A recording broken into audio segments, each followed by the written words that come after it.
Salut, c'est Émilie et Mélanie sur le podcast de la patate chaude. Un podcast de Solipulse, engagé auprès des assos pour les aider à développer leur communication et leur levée de fonds. Alors que vous soyez bénévole, salarié ou les deux, cette pause sonore s'adresse à toutes les assos. Et enfin, après cette longue introduction, l'épisode va enfin pouvoir commencer.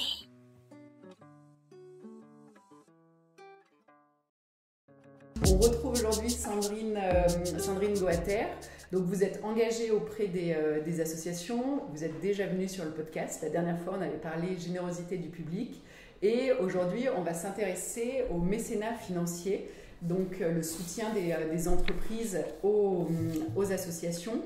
Donc régulièrement déjà, avant d'aller plus loin, j'entends souvent des associations qui me disent « mais moi je suis trop petite pour faire du mécénat ».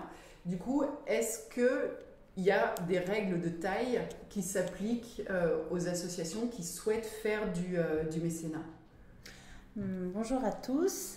Alors, pour répondre à cette question, juridiquement, il n'y a aucune taille minimale pour avoir recours au mécénat des entreprises.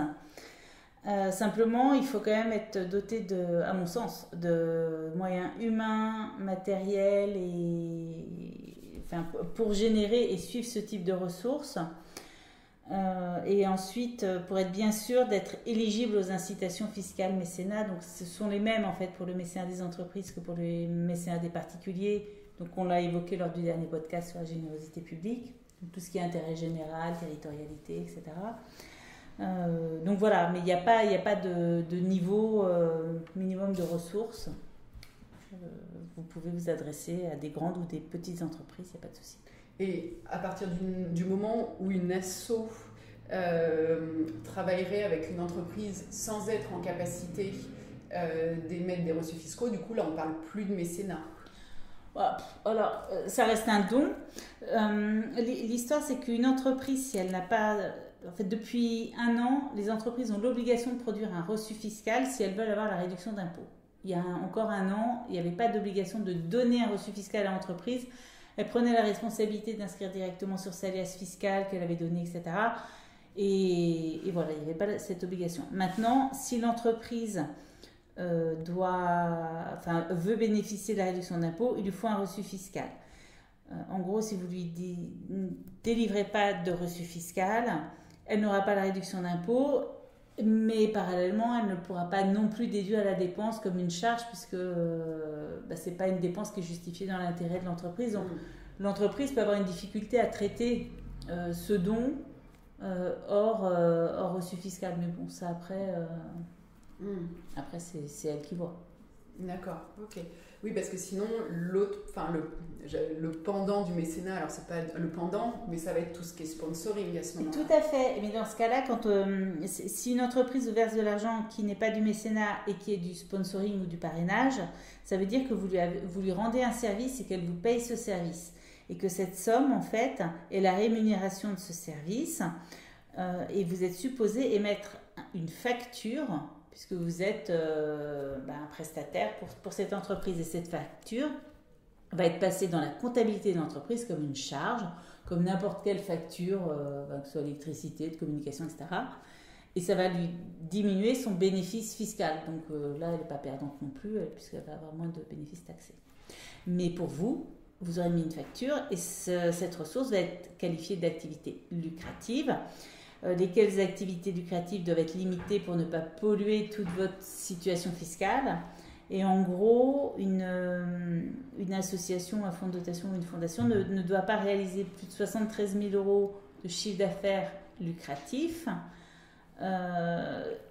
Jusqu'à 73 000 €, la note fiscale est oubliée. On vous dit, bon, vous l'avez fait, mais c'est pas grave, vous n'allez pas vous embêter à faire des déclarations, etc. Au-delà de 73 000 €, il faut mettre en place une sectorisation ou une filialisation. C'est des choses qui sont beaucoup plus compliquées.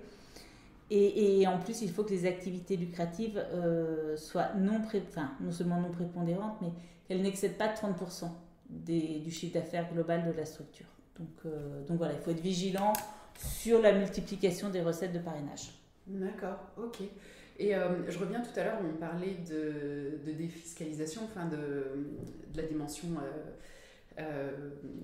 fiscale du mécénat. Que se passe-t-il si une asso délivre un reçu fiscal à une entreprise alors que elle a mal évalué les critères et qu'en fait elle ne rentre pas dans les critères et que l'administration fiscale s'en rend compte? Du coup, dans ce cas-là, qu'est-ce qui se passe et pour l'entreprise qui a soutenu et pour l'association?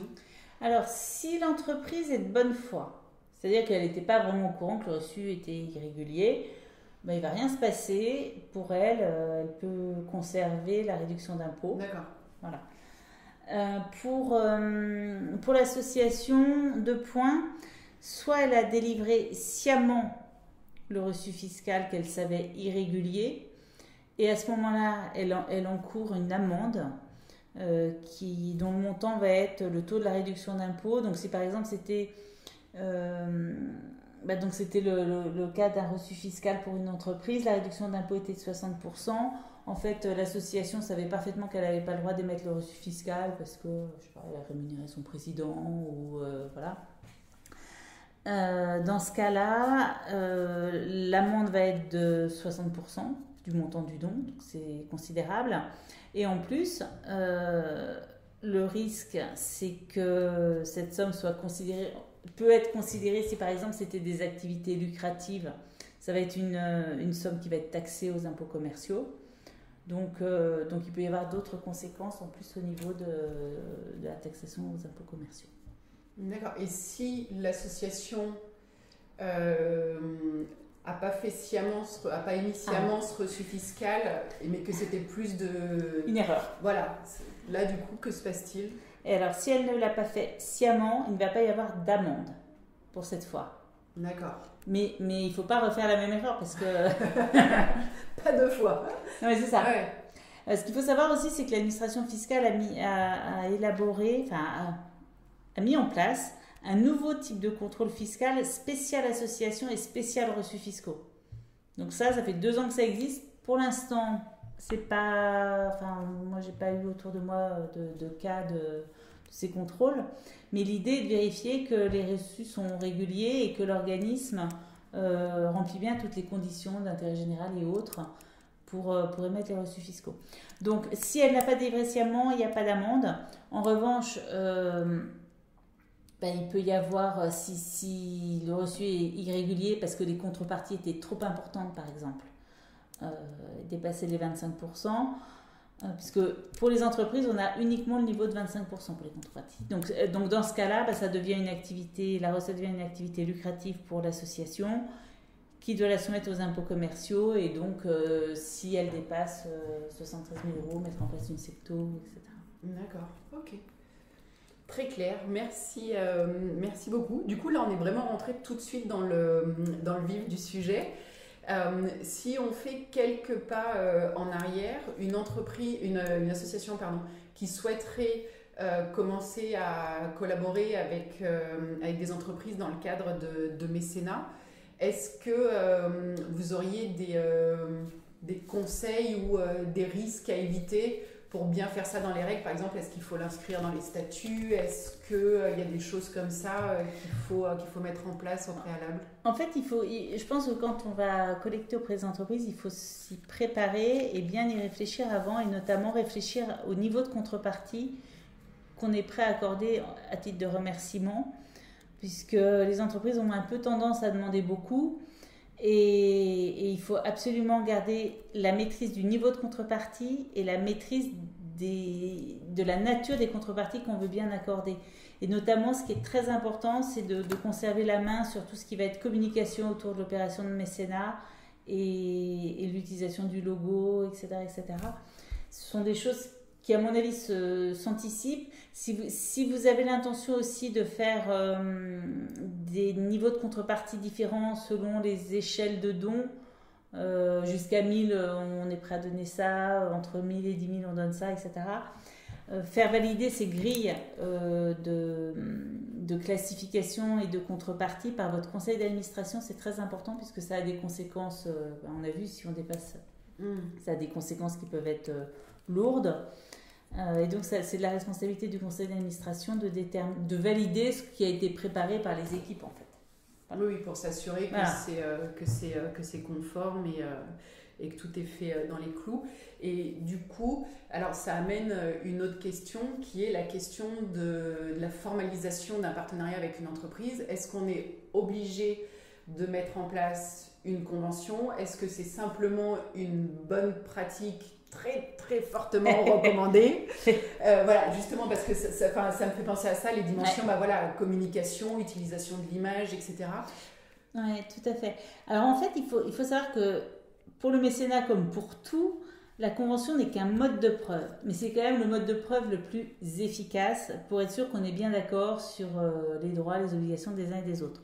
Donc en gros, ce n'est pas la convention qui va faire que l'entreprise va vous donner, elle peut vous donner en dehors de toute convention, mais il est fortement recommandé, de conventionner avec les entreprises parce que vous allez avoir toutes les problématiques d'image, de logo, ce que je vous disais tout à l'heure, de niveau de contrepartie et d'obligations des uns et des autres, de durée de la convention aussi. Donc tout ça, quand c'est écrit, au moins on est sûr qu'à ce moment-là on est d'accord sur ça, et puis ça aggrave les choses dans le marbre. Donc d'avoir une convention, de signer une convention, et deux, moi je recommande d'utiliser vos propres conventions, d'avoir des jeux de convention prêtes, parce que les entreprises ne sont pas très habituées au mécénat, et très peu d'entreprises ont des vraies conventions de mécénat qui sont efficaces, et le plus souvent elles reprennent une convention avec un prestation de service et elles changent les mots prestataire de service par association, et dans l'état d'esprit de la convention ça colle pas du tout. Donc voilà. Donc il faut vraiment être à l'origine et plutôt proposer à l'entreprise de lui soumettre un premier jet de convention que son service juridique va balayer, etc. Mais amender la proposition de l'asso plutôt que ce soit l'asso qui essaye de faire rentrer des ronds et des carrés. C'est exactement ça.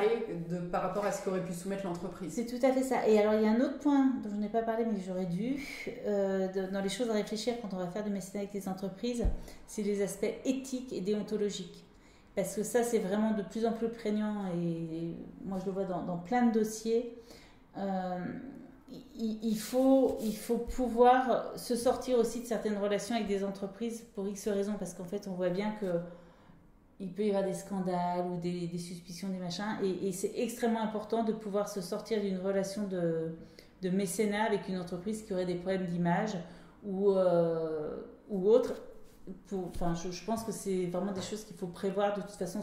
Soit vous réfléchissez complètement à une charte de déontologie où vous vous donnez le droit de refuser certains mécènes en fonction de vos actions. Si vous êtes une association écologique, vous n'allez certainement pas accepter des sociétés pétrolières, par exemple.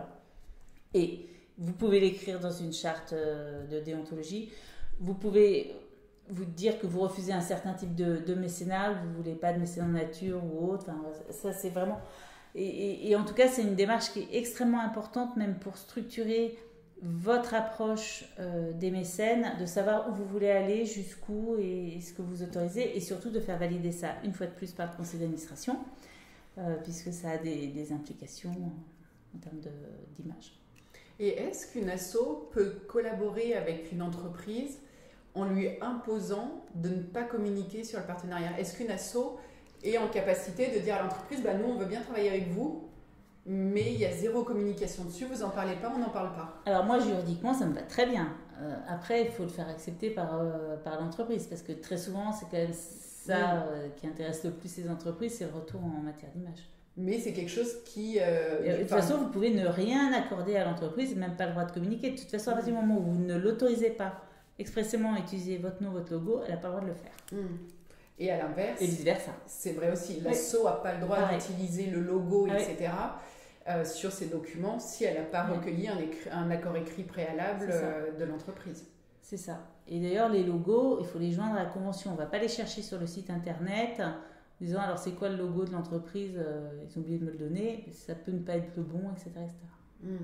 Oui, il faut vraiment se référer uniquement aux documents transmis par l'entreprise. Parce que là, du coup, si on pousse, qu'on tire cette ficelle-là, que ce soit l'entreprise ou l'association qui ne respecterait pas ses engagements, par exemple en termes d'image et de communication.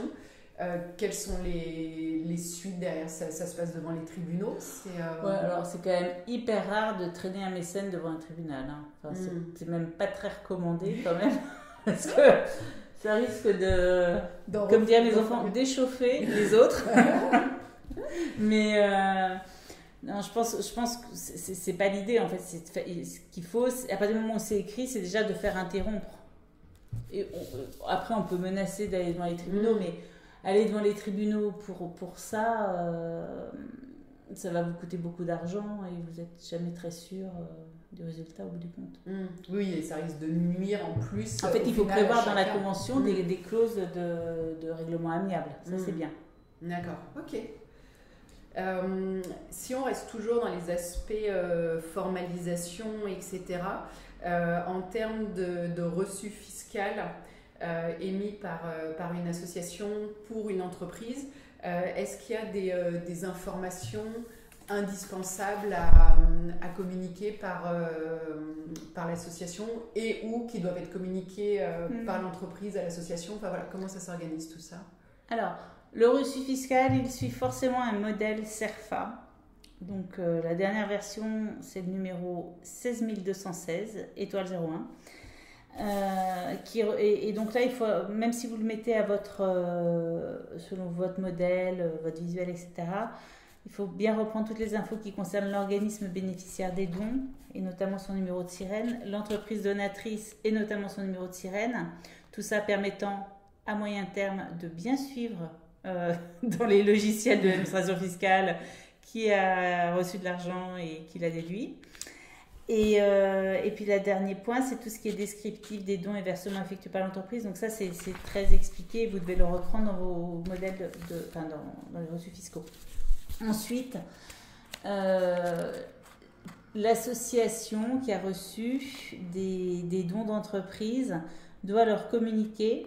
Alors si ces entreprises font annuellement, enfin si une entreprise fait plus de 10 000 euros de dons par an, elle doit déclarer, en plus du don qu'elle a fait, le niveau de contrepartie qu'elle a obtenu de l'association. Donc cette déclaration, c'est une charge de l'entreprise, mais vous avez comme charge de lui donner la valorisation des contreparties. Donc souvent, c'est aussi à ça que sert la convention de mécénat. Donc ça, c'est la deuxième chose, la déclaration de l'entreprise. Et enfin, toutes les assos, les fonds de dotation, etc., doivent déclarer, alors je crois qu'il y a un seuil, peut-être minimum, peut-être 10 000 euros, mais là je ne sais plus trop le seuil. En tout cas, doivent déclarer annuellement depuis 2 ans le nombre de reçus fiscaux émis et le montant cumulé des sommes reçues ayant donné lieu à reçu fiscal. Donc ça, c'est une déclaration annuelle et qui est obligatoire. D'accord. Et par rapport aux contreparties que vous évoquiez, où l'asso doit communiquer cette information-là à l'entreprise, est-ce qu'il faut juste communiquer le montant des contreparties ou il faut aussi les lister en disant, bah voilà, il y a tel et tel, ça comprend tel et tel item en termes de contrepartie? En fait, l'entreprise pour sa déclaration n'a besoin que du montant global. D'accord. Après, elle peut être intéressée de connaître le détail, sachant que ce détail, en fait, va être... donc, je vous ai dit, c'est 25% de contrepartie maximum. Mais depuis 2-3 ans, il y a l'obligation de comprendre dans ces 25% une valorisation de la visibilité donnée à l'entreprise dans le cadre du don. Et donc, cette valorisation donnée à l'entreprise dans le cadre du don va dépendre de la propre notoriété de l'association. Si vous êtes une asso qui a un niveau local, donc peu connu, cette valorisation de la visibilité va être à 0. Si vous êtes connu à un niveau régional, elle va être à 5. Et si vous êtes connu à un niveau suprarégional, donc national ou international, toute la visibilité que vous donnez à une entreprise va être évaluée à 10%. Ça veut dire quoi? Ça veut dire que sur les 25% de contrepartie possibles données à une entreprise, vous avez déjà 10% qui passent en communication visibilité. Et donc, il vous reste 15 au maximum pour respecter les seuils. Sachant que vous n'êtes pas obligé de donner des contreparties, mais souvent, les entreprises apprécient. Oui, bien sûr. Et pour les reçus fiscaux émis pour les entreprises, est-ce que c'est comme pour la générosité du public, elles doivent... la numérotation doit se, suivre, etc. Ouais. D'accord, ok. Et toujours par rapport, je pense à ça là, c'est... on avait vu que pour la générosité du public, si un projet ne se faisait pas, du coup, il fallait retourner voir les donateurs pour savoir est-ce qu'ils acceptaient que les fonds soient réaffectés ou est-ce qu'ils souhaitaient être remboursés. Est-ce que là, pour les entreprises, ça fonctionne pareil ? Le principe est le même, sachant que très souvent dans les conventions de mécénat, ce point est réglé. Donc soit parfois les entreprises veulent être remboursées, parfois il est prévu qu'on en discute et parfois il est laissé le choix au conseil d'administration de l'asso de trouver un autre projet assez proche, etc. Donc ça c'est vraiment dans la convention. S'il n'y a rien prévu dans la convention et que le don est affecté à telle action, tel projet, il faut retourner voir l'entreprise, sinon il faut le rembourser. D'accord. Tout en lui disant toujours la même chose, que le reçu fiscal ne pourra pas être utilisé et qu'il faut qu'elle fasse une correction de sa déclaration fiscale. Voilà. D'accord. Et tout à l'heure, on a abordé rapidement l'aspect sponsoring. Est-ce que, en toute bonne foi, une asso peut émettre un reçu fiscal et que derrière, l'administration fiscale, elles disent non, que nenni, nous on requalifie ça en sponsoring, oui. Et le cas échéant, qu'est-ce qui se passe ? Ça peut arriver, il se passe la même chose. En fait, au niveau de l'entreprise qui a bénéficié du reçu, si elle est de bonne foi, normalement il n'y a pas de problème. D'accord. Voilà, elle ne savait pas que le président de l'association était rémunéré, par exemple, que l'asso n'avait pas le droit d'émettre des reçus fiscaux. Donc au niveau de l'entreprise, pas vraiment de problème. Et au niveau de l'association, si elle a émis sciemment le reçu fiscal alors qu'elle savait, c'est le même raisonnement. C'est dit tout à l'heure. D'accord.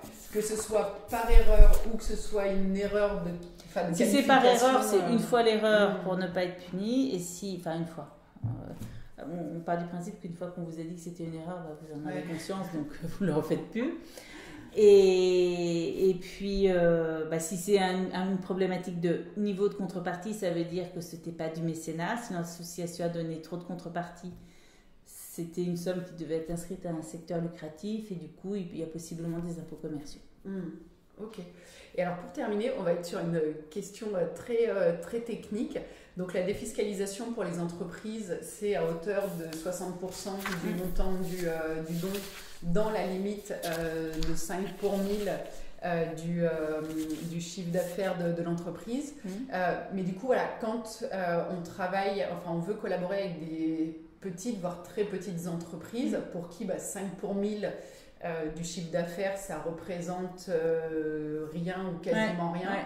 Est-ce qu'il y a une solution ? Oui, parce que ça depuis, alors je dirais que ça fait 3-4 ans au moins, il y a un double plafond de la réduction fiscale. C'est soit 5 pour 1000 du chiffre d'affaires annuel de l'entreprise, soit 20 000 euros. Donc en gros, pour les TPE, PME, etc. qui veulent vous donner, elles peuvent faire jusqu'à 20 000 euros de dons par an et bénéficier de la réduction d'impôt de 60%.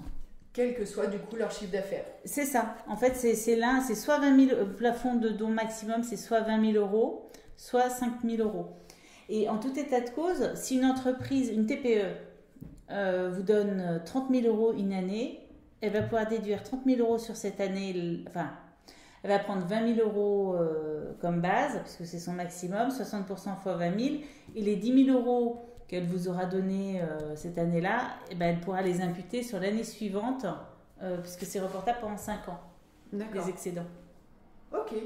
Et voilà. Et parfait. Je crois qu'on a fait le tour de la question. Un grand merci Sandrine pour toutes ces infos. À bientôt. J'espère que ça vous aidera dans votre asso. Et puis à bientôt. Merci encore. Merci beaucoup. Voilà, cet épisode est terminé. On vous dit à bientôt. D'ici là, prenez soin de vous.